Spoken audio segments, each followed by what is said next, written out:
আসসালামু আলাইকুম প্রিয় ফুটবল ফ্যান্স। নকআউট পর্বের আরও একটা খুবই গুরুত্বপূর্ণ ম্যাচ, একটা ডু অর ডাই সিচুয়েশন। আরও একবার লিওনেল মেসির অনবদ্য পারফরমেন্স, আরও একবার দ্য গোট লেভেলটা যুক্তরাষ্ট্রে দেখালেন লিওনেল মেসি। 4-0 করে একটা বড় জয় পেয়েছে ইন্টার মায়ামি এবং তারা শেষ পর্যন্ত MLS কাপের কনফারেন্স সেমিফাইনালের টিকিটটা নিশ্চিত করেছে। যারা MLS কাপ সম্পর্কে জানেন না একটু জানিয়ে দিই। MLS বা মেজর লিগ সকারের সবচেয়ে গুরুত্বপূর্ণ বা আকর্ষণীয় ট্রফি এটাকে বলা হয়।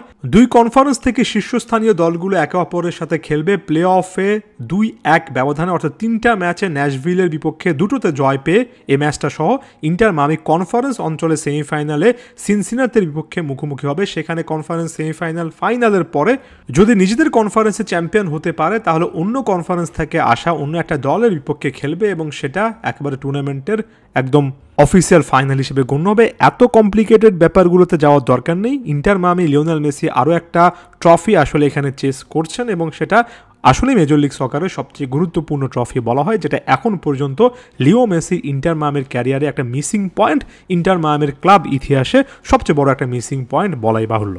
এমন একটা ম্যাচ যেখানে ন্যাশভিলের বিপক্ষে back to back match inter Miami এই প্লে অফে খেলেছে, এক সমতায় ছিল, একটা ইন্টার মায়ামি জিতেছে, একটা তারা ন্যাশভিলের কাছে হেরেছে। এমন সিচুয়েশনে নিজেদের ঘরের মাঠে ঠিক ওই জায়গা থেকে লিওনেল মেসি শুরু করলেন যেখানে চাপের মুখে সর্বকালের সেরা প্লেয়ারকে পারফর্ম করতে হয়।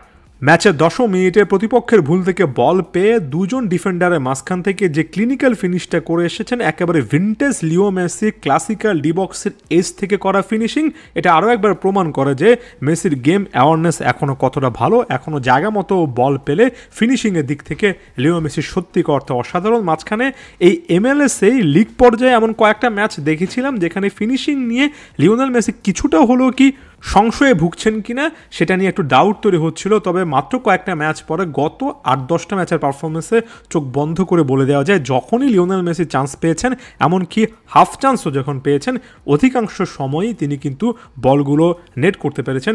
এটা বিশ্বকাপের আগে লিও মেসি ফ্যানদেরকে অন্যভাবে কিন্তু আলোড়িত করবে। দ্বিতীয় গোলটার ক্ষেত্রে এখানে ইয়াংস্টার সিলভেত্তির একটা ভূমিকা ছিল।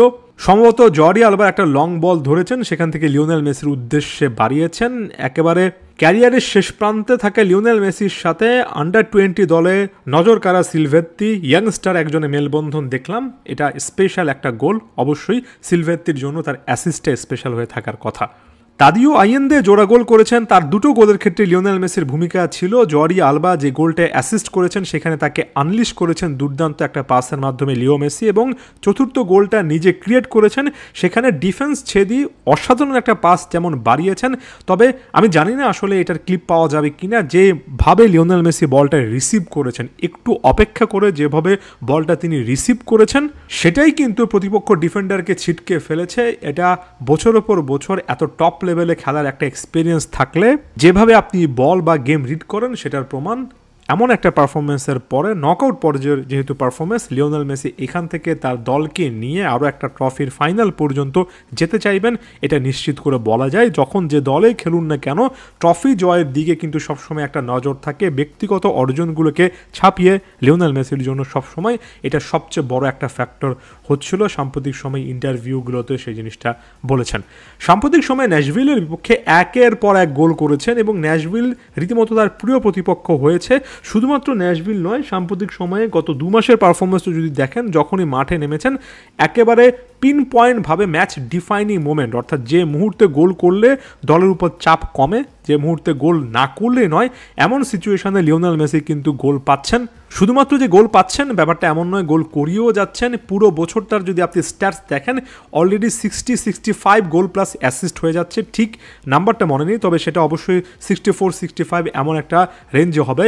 একটা বছরে যখন আপনি 60 বা 60 প্লাস গোল এবং অ্যাসিস্ট করেন এবং 38 বছর বয়সে সামনে যখন বিশ্বকাপ থাকে, এটা সত্যিকার অর্থে এমন একটা মঞ্চ, এমন একটা স্টেজ যেখান থেকে আপনি আরও একটা বিশ্বকাপের দিকে অন্তত খুব ভালো একটা শুরুর দিকে তাকাতে পারেন। মাঝখানে বেশ কয়েকটা রিউমার অবশ্য আছে যে লিওনেল মেসি এই টুর্নামেন্টটা শেষ হওয়ার পরে 3-4 মাসের যে ব্রেক পাবেন সেটা আসলে কিভাবে কাজে লাগাবেন এখন পর্যন্ত নিশ্চিত কোনো কিছু নয়। এই ব্যাপারটা নিয়ে আরও একটু বেশি অনুসন্ধান করে তারপরে আপনাদেরকে জানানোর চেষ্টা করব। আপাত দৃষ্টিতে লিওনেল মেসির আরও একটা দুর্দান্ত নকআউট ম্যাচের পারফরমেন্স দেখলাম, সেই জিনিসটার খুবই অসাধারণ স্মৃতি নিয়ে ভিডিওটা ভিডিওটা শেষ করলাম। যারা ভিডিওর জন্য অপেক্ষা করছেন আন্তরিকভাবে ক্ষমা চেয়ে নিচ্ছি, ব্যাপারগুলো আসলে ম্যানেজ করা অনেক টাফ হয়ে যাচ্ছে, তারপরেও প্রতিনিয়ত চেষ্টাটা থাকছে, এখন থেকেও থাকবে। বারবার কামব্যাক করা, বারবার ফিরে আসার একটা প্রয়াস সবসময় দেখতে পারবেন। ধন্যবাদ সবাইকে।